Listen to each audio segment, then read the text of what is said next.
هنضيف الباذنجان بتاعنا بالطريقه دي. معلقه من كمان عندنا حوالي ربع معلقه حبوب الحلبه هنضيفها للزيت. وكمان عندنا حوالي ربع معلقه من حبوب الخردل. اول ما هتبدا تطقطق بالشكل ده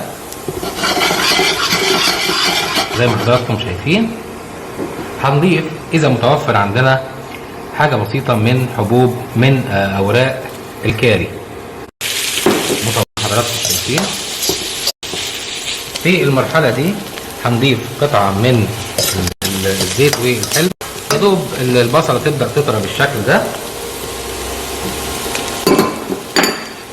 وهنضيف بعد كده معجون الزنجبيل والثوم، الكركم، معلقه صغيره من الفلفل الاحمر الكشميري بودره، ومعلقه كبيره معلقه اكل من الكزبره البودره الجميله دي. بدل هنضيف حاجه بسيطه. النار بتاعتنا في المرحله دي هنضيف طماطم بتاعتنا، طماطم مهروسه الطعم في نفس الوقت.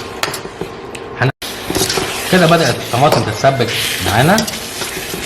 في المرحله دي هنضيف تقريبا حوالي 300 مللي من حليب جوز الهند او كريمه جوز الهند، كبيره من الملح الناعم.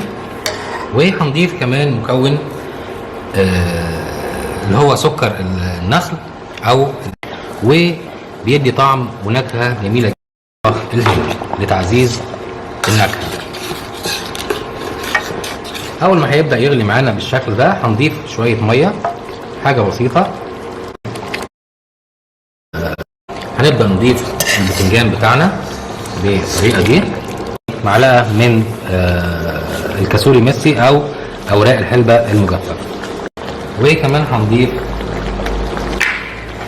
حوالي نص معلقه صغيره من بهار الجرام مسالة، ونخليها تستوي براحتها لمدة 10 دقايق كمان. ونخليها تستوي.